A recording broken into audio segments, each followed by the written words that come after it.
राम राम देवियों और सज्जनों। हम लोग 41वीं रामायणी पर वार्ता कर रहे थे और हम यहां तक पहुंचे थे, आपो ही बाउर आप सयाना, हृदया बसे ते राम न जाना। आप इतने सयाने हो कि आप जानते हो राम कहां है और आप भाग दौड़ करते रहते हो। जहां आपको सुनाई देता है वहां आप पहुंच जाते हो राम की खोज में। अच्छी बात है, राम की खोज करनी चाहिए, लेकिन आप को क्या कहा जाए? आप सयाने कहा जाए आपको कि बाउर कहा जाए? क्योंकि आप जो आपके हृदय में बस रहा है उसको राम जानते ही नहीं, या उस राम को जानते ही नहीं जो आपके हृदय में बस रहा है। आप राम को जानते ही नहीं, वो हृदय में बस रहा है, बाहर बाहर घूम रहे हैं। ये राम हृदय में बस रहा है, ये कबीर ही नहीं कह रहे हैं, इसके पहले बहुत से कबीर कहा है, हमारे वेद कहते हैं, हमारे उपनिषद कहते हैं। लेकिन वेदों और उपनिषदों का जमाना गया, उपनिषदों का, उसके बाद में नौटंकी शुरू हो गई और हम सबको भुला दिया। अब साखी देखते हैं। तेही हरि, तेही ठाकुर, तेही हरि के दास। वही ये जो आप हुई बाउर और आप ही सयाने हैं, उनकी बात कही जा रही है। वही हरि हैं, वही स्वयं हरि हैं, वो ही स्वयं ठाकुर हैं, स्वयं स्वामी हैं। वो स्वयं ही हरि हैं, स्वयं ही स्वामी हैं और वही हरि के दास बने हुए। कितनी विचित्र बात है, कितने बावलेपन की बात है कि वे स्वयं हरि हैं और स्वयं ही ठाकुर हैं, फिर भी वो हरि के दास बने हुए हैं। क्यों हरि के दास बने हुए हैं? क्योंकि अपने को पहचान ही नहीं रहे। अपने को अगर पहचान जाए तो जान जाए कि मैं ही हरि हूं, मैं ही ठाकुर हूं। वो जान जाए कि मेरे ही हृदय में राम निवास करता है, राम मेरे पास है। राम को खोजने क्यों जाए? तो तेही हरि, तेही ठाकुर, तेही हरि के दास। और तब उन लोगों की क्या हाल होती है? न यम भया, ना तो उनसे संयम नियम हो पाता है, न जामिनी, न उनका कोई जामिन हो पाता है कि चलो मैं संभाल लूंगा। हालांकि यहां कहते हैं लोग, ये कर दो, ये गैया तुम्हें संभाल लेगी, ये कर दो, ये पंडित जी तुम्हें संभाल लेंगे। अरे छोड़ो तुम जाप वाप, तुम्हारा जाप ये कर देंगे, संभाल लेंगे। जो संभाल लेने वाले हैं उनको क्या कहते हैं? जामीनदार, जमानतदार, जामीनदार कहते हैं। तो ना तो संयम हो पाया और ना कोई जामीनदार मिला, भामिन चली निराश। तो जो दास बने हुए हैं, हरि के दास बने हुए हैं, उनको कबीर भामिन कहते हैं। व्यंग किया एक बार, अर्थ भी ऊना सब लोग नारी, कहें कबीर सब नारी राम की, सब राम की नारी बने हुए हैं। और बीच में एक जगह और आया है, दुल्हाई गाते हैं। दुल्हाई का मतलब दुल्हे वाली गीत गाते हैं। ये कहा है, यहां भी कह रहे हैं, भामिन चली निराश।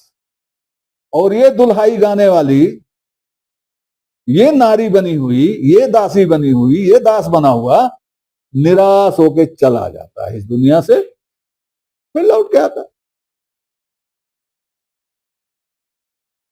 भामिन का अर्थ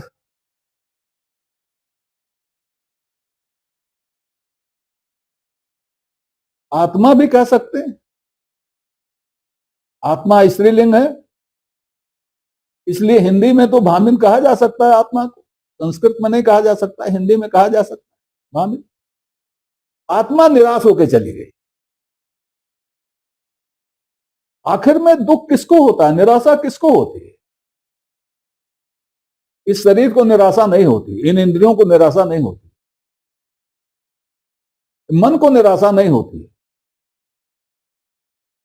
निराशा हमको होती है, हमारे जीव को होती है, हमारी आत्मा को होती है।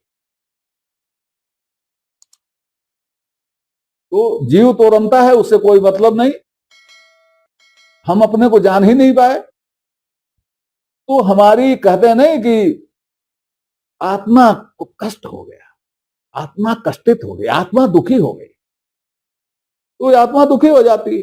एक अर्थ यह भी हो सकता है, लेकिन हमारे विचार से सही अर्थ भामिन वही है जिसमें लोग नारी हुए बने खड़े हैं और प्रियतम के प्रेम में कीर्तन भजन गाते रहते हैं, उनकी बात हो रही है। अब आते हैं 42वें रमैनी। पहले उसका पाठ कर देते हैं, और इस रमैनी को ध्यान से देखने की जरूरत है, 42वीं रमैनी, क्योंकि इसमें किसी मत का खंडन किया जा रहा है, और जिस मत का खंडन किया जा रहा है वो बड़ा प्रबल मत है। तो पहले रमैनी पढ़ देता हूं। जब हम रहल रहल नहीं कोई, हमरे माह रहल सब कोई, कहु राम कौन तेरी सेवा, सो समझाए कहो मोह देवा, फुर फुर कहो मारु सब कोई, झूठे झूठा संगत होई, आधर कहे सबय हम देखा, ता दिठियार बैठ मुख पेखा, यही विद कहो मान जो कोई, जस मुख तस जो हृदय होई, कहे कबीर हंस मुस्काई, हमरे कहल दुष्ट बहुआई।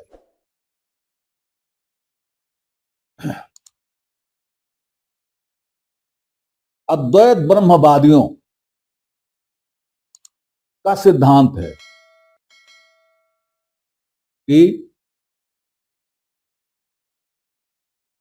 केवल ब्रह्म ही था और कोई नहीं था, और उसी के अंदर यह सारा संसार समाया हुआ था।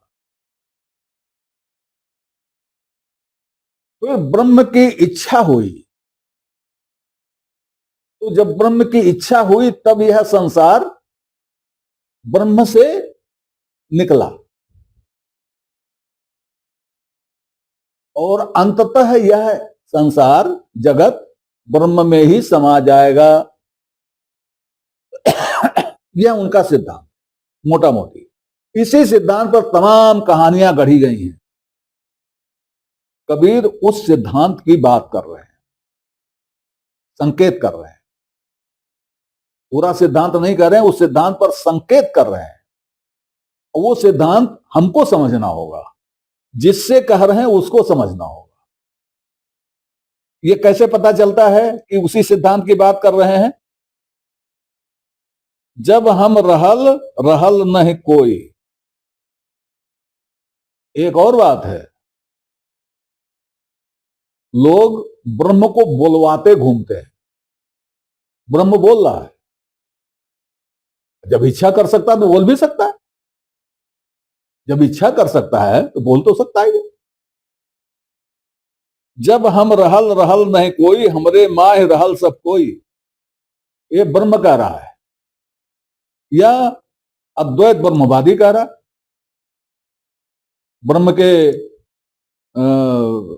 ब्रह्म के रूप में, ब्रह्म का संदर्भ दे करके, कि जब हम थे, जब ब्रह्म था तब कोई नहीं था, हमरे माए रहल सब कोई, सब कोई हमारे ही में था। तभी तो अद्वैत हुआ। अद्वैत का मतलब दूसरा नहीं। अब अद्वैत से द्वैत हुआ, पहले तो अद्वैत ही था। अब कबीर प्रश्न करते हैं, कहु राम कौन तेरी सेवा, तो समझाए कहो मोह देवा। राम कहते हैं हे ब्रह्म जी, कबीर कहते हैं हे ब्रह्म जी, हे राम, मतलब हमारे भी राम है तो दूसरों के भी राम है, वो ब्रह्म को राम ही समझ के कबीर कहते हैं कि हे राम, हे ब्रह्म, बताओ तुम्हारी वह कौन सी सेवा हुई,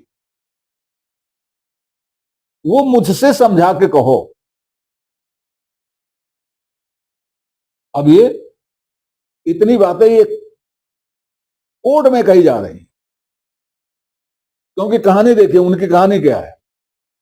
ब्रह्म के अतिरिक्त कोई नहीं था, सब कुछ इस ब्रह्म में समाया हुआ था।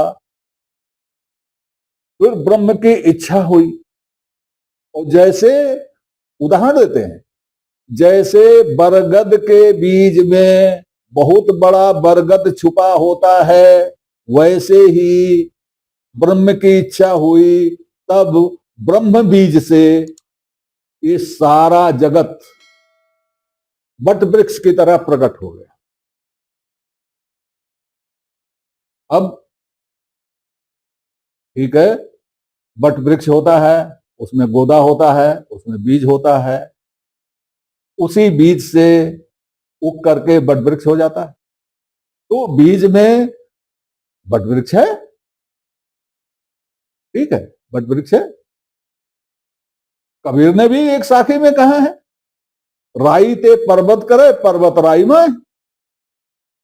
गुरु राई से पर्वत कर देता है, क्योंकि राई में पर्वत है तो बीज में बरगद है, ठीक है। लेकिन राई पे पर्वत करने में गुरु शिष्य की सेवा करता है। उल्टा मत समझिए इसको कि शिष्य गुरु की सेवा करता है। शिष्य गुरु की सेवा करता है अपनी तरह से, और गुरु शिष्य की सेवा करता है अपनी तरह से। गुरु जब शिष्य को देता है, ज्ञान देता है, तो सेवा ही तो हुई। तो बट वृक्ष से बट बीज को की सेवा होती है, तब वो बट वृक्ष बनता है, बिना सेवा का नहीं बनता। और सेवा क्या होती है? सेवा का मतलब मैं नहीं कहता कि पानी देना, सींचना, ये नहीं कहता। जब तक बट बीज को पृथ्वी जल वायु का संयोग नहीं मिलेगा, तब तक वो अंकुरित ही नहीं होगा। तो जब बट वृक्ष को अंकुरित होने के लिए इतनी चीजें होनी चाहिए, जब इतनी चीजें होती हैं तभी अंकुरित होता है। कबीर पूछ रहे हैं कि कहौ राम कौन तेरी सेवा, तेरी कौन सी सेवा थी? तेरे लिए मिट्टी पानी हवा कहां से आई जब कुछ था ही नहीं? तो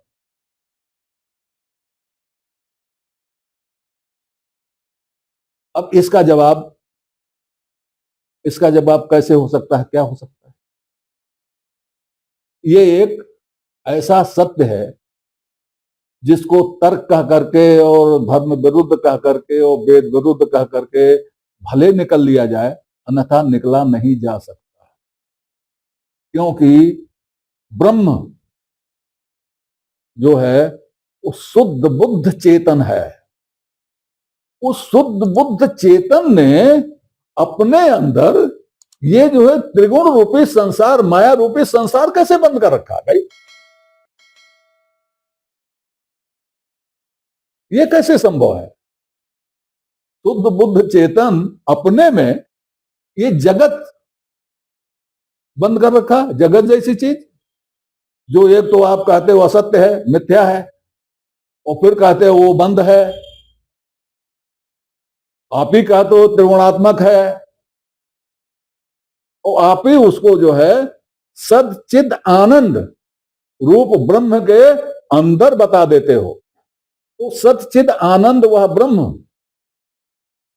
असत्य, जड़ और दुख का वाहक कैसे हो गया?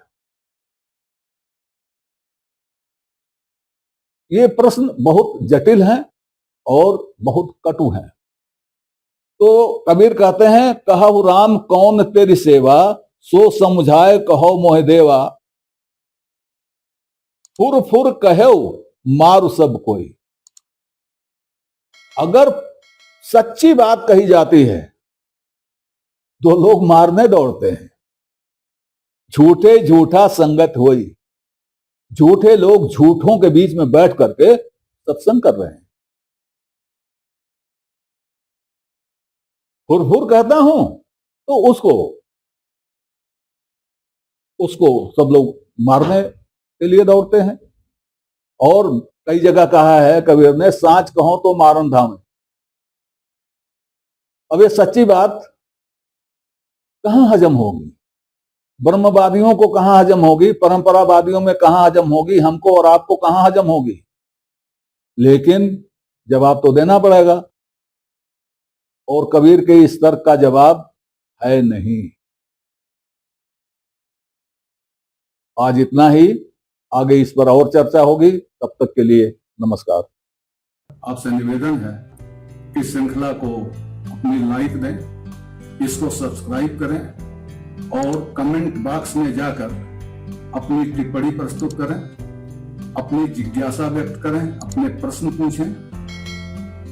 यथा समय आपकी जिज्ञासाओं और प्रश्नों का समाधान करने का प्रयास किया जाए। धन्यवाद।